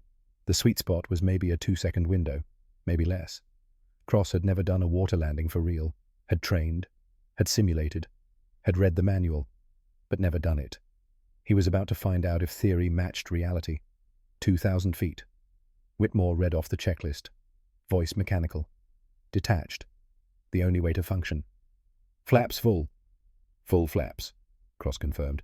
The flaps deployed, added drag, slowed them down. Every mile per hour mattered. Landing gear. Gear stays up. Water landing. Gear down would cartwheel us. Crew. Crash positions confirmed. 1,000 feet. Cross could see individual waves now. Could see the texture of the water. The wind spray. The foam. The violence. It looked hard. Unforgiving. Deadly. 500 feet. He pulled back slightly on the yoke. Gentle. Easy. The bomber's nose came up. 5 degrees. 10. The two right cyclones roared. Full power. Fighting gravity. Keeping the nose up. Bleeding off speed. 110 miles per hour. 100. 95. 200 feet. Cross's world narrowed. Tunnel vision. Nothing existed except airspeed and altitude and the feel of the controls. The yoke in his hands. The rudder pedals under his feet. The throttles. The instruments. Everything else disappeared. 100 feet.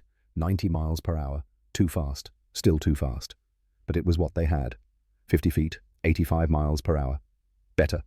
Maybe survivable. Maybe. 25 feet. He pulled back harder. Flare. Maximum back pressure. The nose came up. The tail dropped. The aircraft hung in the air for one perfect moment. Defying gravity. Suspended. Then they hit. The impact was catastrophic. The ocean didn't yield, didn't cushion, didn't forgive. It was a wall. Solid. Moving at 85 miles per hour. The fuselage struck the wavetops and the entire airframe flexed violently. Metal screamed. Rivets popped like gunshots. Seams split. Aluminum tore. Water exploded upward in massive plumes. White. Violent. 50 feet high. The bomber skipped. The tail hit first. Absorbed the impact. Shattered. The entire tail section crumpled. Foster was thrown forward against his restraints. His head snapped back. Forward. Back. Whiplash. The aircraft lifted off the surface. Airborne again for 2 seconds. Then slammed down harder. The nose hit this time. Wallace felt the bombardier section collapse around him. The plexiglass nose shattered. Ocean punched through. He was underwater instantly. Cold. Shocking. Drowning. Inside, the crew was thrown forward against restraints. Equipment tore loose. Became projectiles. The radio rack ripped from its mounts.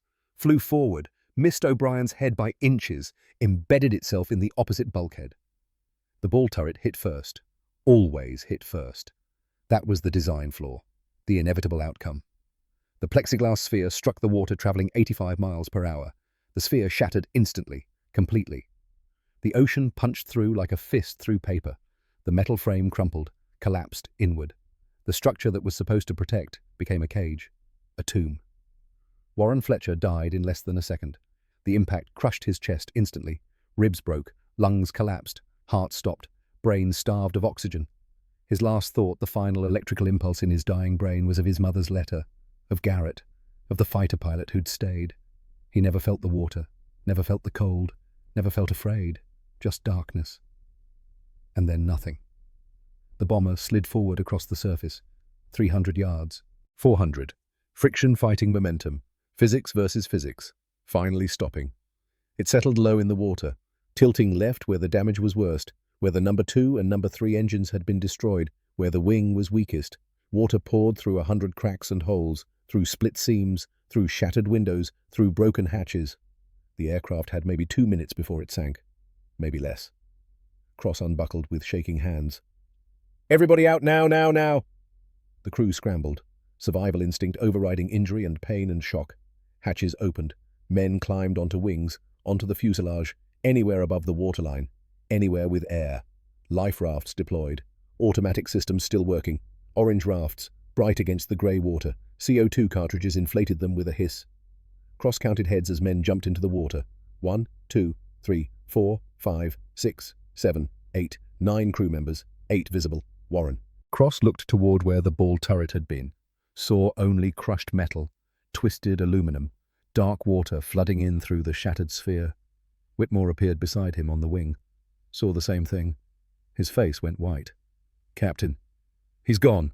Nothing we can do. Get in the raft. That's an order."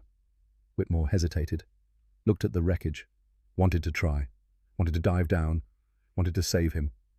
"Now, Lieutenant. He's already gone. Don't make his sacrifice meaningless by dying yourself." Whitmore jumped. Cross was the last off the aircraft. Captain goes down with the ship. Old tradition. Stupid tradition. But tradition nonetheless. He stood on the wing as it tilted, as the nose dropped, as the bomber began its final dive. Then he jumped. The cold hit like electricity. 50 degrees Fahrenheit. 50 degrees was cold enough to kill in 30 minutes. Less if you panicked. Less if you were injured. Less if you gave up. Hands grabbed Cross, pulled him toward the raft. Strong hands. Mitchell's hands. The coal miner who'd worked underground his whole life. Strong from hauling, from lifting, from surviving. Cross tumbled into the raft. 8 men, soaked, shivering, bleeding, alive, 1 missing. They watched Promised Return sink. The nose went first, tilted forward. Dove. The tail lifted, pointed straight up at the sky, the name visible. Promised Return. A promise kept. Sort of. 8 out of 9. Then it slipped beneath the surface. Gone. O'Brien made the sign of the cross. "Rest in peace, Warren. You saved us all. We won't forget. Never." 200 yards away, Brennan fought his own battle. The P-47 hit nose first. The 2,000-pound engine acted like an anchor, pulled the aircraft forward and down. Violent, catastrophic. The impact was apocalyptic. Not a splash, a collision. Metal against water. Physics against physics. Physics won. The fuselage buckled, flexed beyond design limits. Brennan's world became water and violence and darkness. The canopy spider-webbed instantly. Cracks spreading like lightning across glass. 1,000 fractures, 1,000 weak points. Then it shattered. The ocean punched through, a wall of water, freezing, overwhelming. His chest seized, couldn't breathe, couldn't think, couldn't process, just shock and cold and fear. The cockpit flipped, inverted. The aircraft rolled. Brennan slammed into the instrument panel. His head struck the gun sight, the same gun sight that had cut him earlier. The wound reopened. Blood ran into his eyes, mixed with seawater, salt and copper. He couldn't see, couldn't breathe, couldn't orient. The harness release.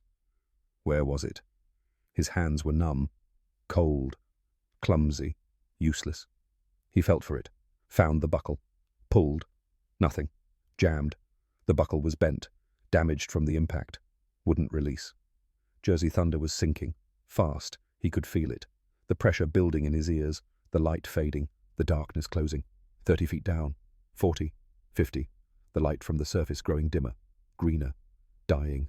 He pulled again, harder, desperate. Primal panic overriding training, still jammed, his lungs burned, vision graying, consciousness slipping, drowning, dying. He thought about Garrett, about his mother, about promises broken, then anger, pure, hot, rage against dying, against failing, against everything. He pulled one more time, not with technique, not with skill, with rage, with every ounce of strength in his dying body. The release gave, the harness fell away. He pushed up, fought the water, fought the gear trying to drag him down. The leather jacket soaked with water, heavy, the boots, the parachute harness, all of it anchors trying to pull him to the bottom. He kicked, clawed, refused to die this close, 20 feet from the surface, 15, 10. His lungs screamed, vision black at the edges, unconsciousness seconds away, 5 feet. He broke the surface, gasped, choked, coughed, vomited seawater, air, sweet, cold, beautiful. He gulped it, coughed, gasped, lived.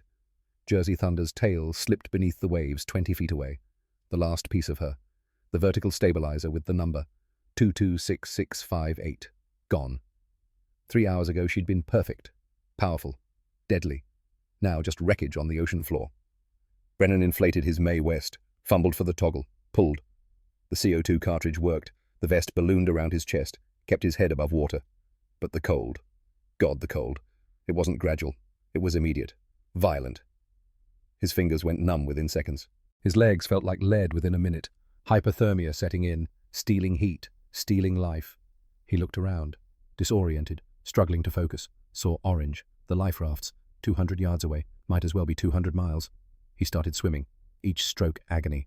The leather jacket was soaked, weighed 50 pounds, maybe more, like swimming in armor, like swimming with chains. One stroke, breathe, another stroke, breathe, keep moving, keep fighting. His vision greyed. The cold was stealing consciousness, stealing everything. 50 yards, still too far, too heavy, too cold, too much.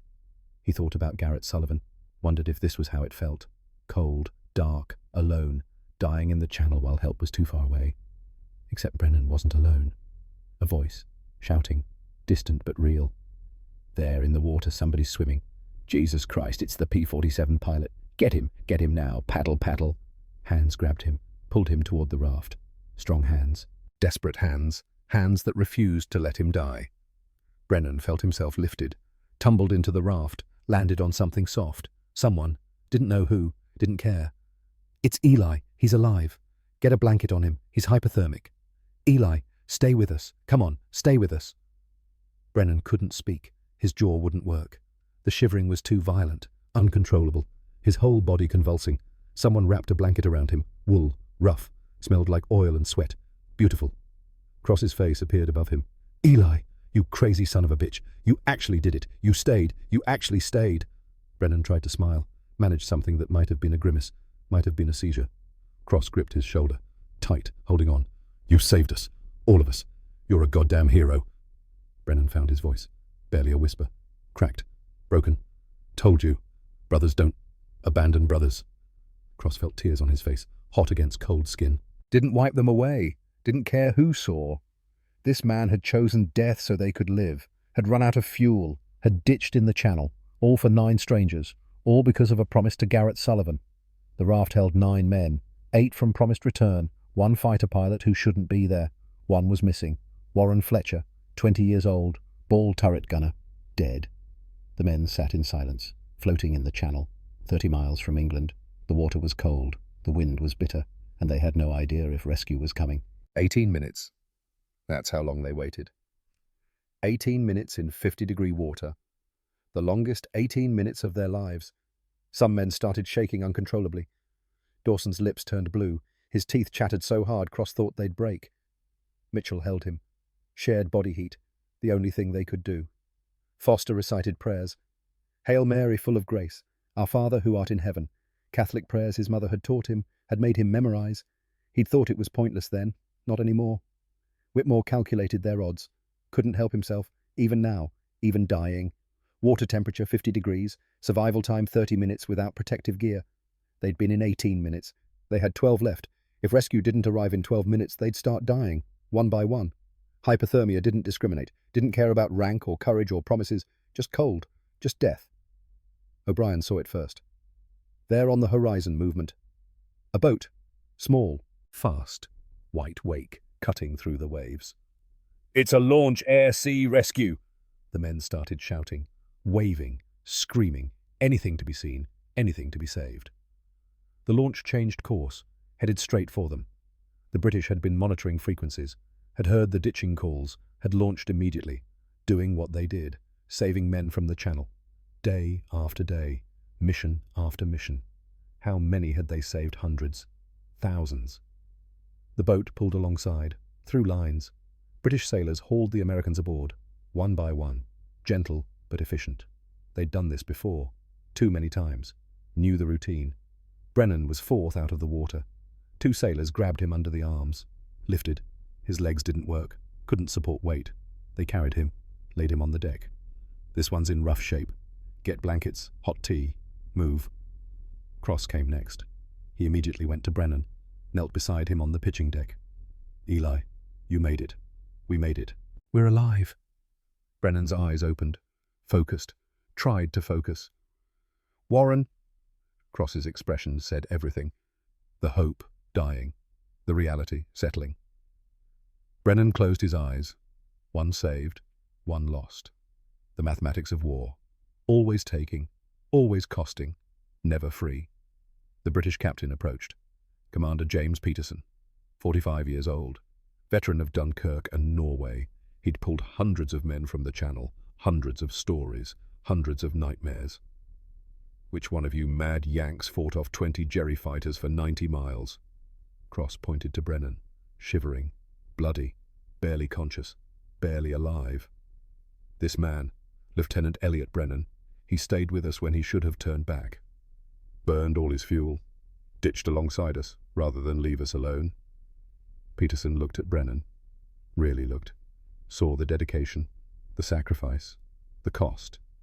He came to attention, saluted, crisp, perfect, respectful. Well done, Lieutenant. Well, bloody well done indeed. The launch turned west, headed for England, for home, for life. Behind them, the Channel swallowed the last bubbles from 2 aircraft, 1 bomber, 1 fighter, both gone, both lost, but 9 men lived, 9 men who shouldn't have, 9 men saved by 1 man's choice, gone, but not forgotten. 3 days later, Thorpe Abbotts Air Base. Lieutenant Elliot Brennan stood at attention, his head bandaged. 14 stitches where the gun sight had split his scalp, his hands wrapped. Frostbite, 2nd degree. The doctors said he'd keep all his fingers, barely. Another hour in the water, and he'd have lost them. Colonel Hayes stood before him. In his hands was a blue ribbon with white stars, the Distinguished Service Cross, 2nd highest decoration for valor, 1 step below the Medal of Honor. Hayes read the citation, voice formal, but emotion bled through. Respect, admiration, awe. For extraordinary heroism in connection with military operations against an armed enemy on October 12, 1943. Lieutenant Brennan, flying escort for a heavy bomber formation, voluntarily remained with a crippled B-17 despite being ordered to return to base. Over the course of 90 miles, Lieutenant Brennan engaged approximately 20 enemy fighters, destroying 3 and damaging 4 while protecting the bomber crew. When his fuel was exhausted, Lieutenant Brennan chose to ditch in the English Channel rather than abandon the crew. His actions resulted in the successful rescue of 9 airmen. Lieutenant Brennan's valor and selflessness reflect the highest credit upon himself and the United States Army Air Forces. Hayes pinned the medal to Brennan's uniform, stepped back, saluted. Brennan returned the salute, stood rigid, tried not to feel, tried not to remember Warren Fletcher dying in a ball turret because Brennan couldn't save him. But then he saw them, the crew of promised return, 8 men, standing in formation, all in dress uniform, all alive because of him. Cross, Whitmore, Mitchell, O'Brien, Foster, Dawson, Wallace, the navigator whose name Brennan had finally learned, Rogers. 8 men who shouldn't be alive. 1 missing, Fletcher. Cross stepped forward, spoke, voice clear but thick. Sir, if I may. Hayes nodded. Cross turned to the assembled officers. Gentlemen, Lieutenant Brennan saved 9 lives on October 12th. He fought when the odds were impossible.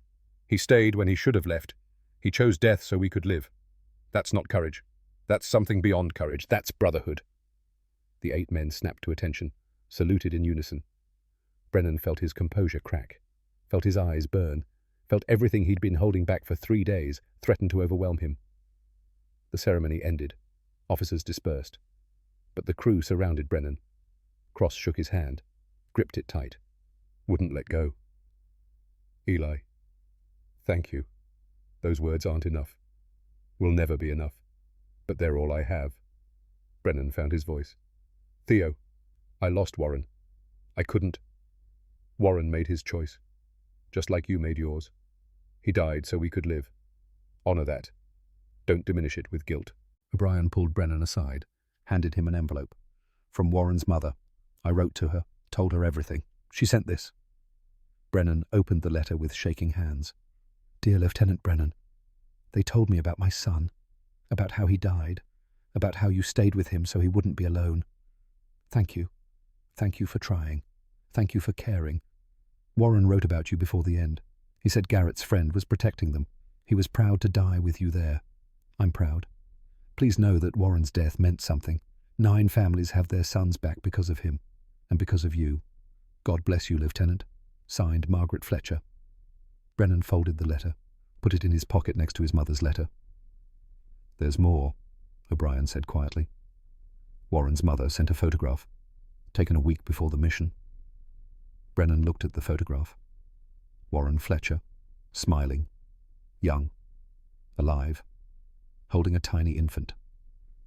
Warren's sister had a baby, Born early October, named him Garrett Warren Fletcher, after both heroes, Warren's cousin and Warren himself. The baby Warren never got to meet. Brennan felt something break inside. Garrett's legacy, living on, through a child who'd never know either man, but would know their sacrifice. The war continued. Brennan completed his 75th mission. His combat tour done, he rotated home in December 1943. Back to New Jersey. Back to his mother who wept. Back to his brother who'd waited. Back to the farm. He never flew combat again. Became a flight instructor, teaching young pilots how to survive. He never talked about October 12, 1943. When people asked about the medal, he changed the subject. The crew of Promised Return all survived the war. Cross returned to teaching. Whitmore became an engineer. The others scattered across America. Jobs, families, lives. Every Christmas, Brennan received cards. 9 families, 8 survivors, and Warren's family. Photos, children, grandchildren. He kept every card in a box in his closet. Never showed anyone. Never spoke about them. Just kept them. November 1947. The first reunion. Brennan's farm in New Jersey. 8 men travelled from across the country. Cross brought his daughter Promise, born December 1943, named after the bomber.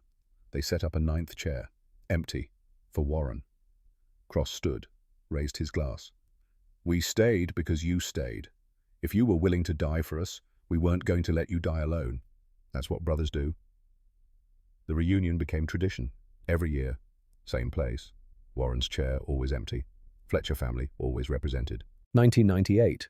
Elliot Brennan died at 79. Heart failure. Peaceful. At home. 7 elderly men attended his funeral. Foster had died the year before. Cross stood at the pulpit, 81 years old. Eli never asked for recognition, but he deserves to be remembered, not for the medal, for the choice, for showing us what brotherhood looks like. Then a man approached, mid-50s, placed 2 sets of dog tags on the flag. Fletcher Warren and Brennan Elliott. Garrett Warren Fletcher, Warren's nephew. Mr. Brennan wrote to me every year, told me about my uncle, about what it means to be a man. These tags, he sent them to me.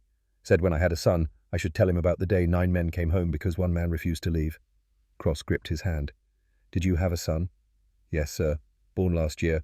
Named him Elliot, after Mr. Brennan." Epilogue, 2018.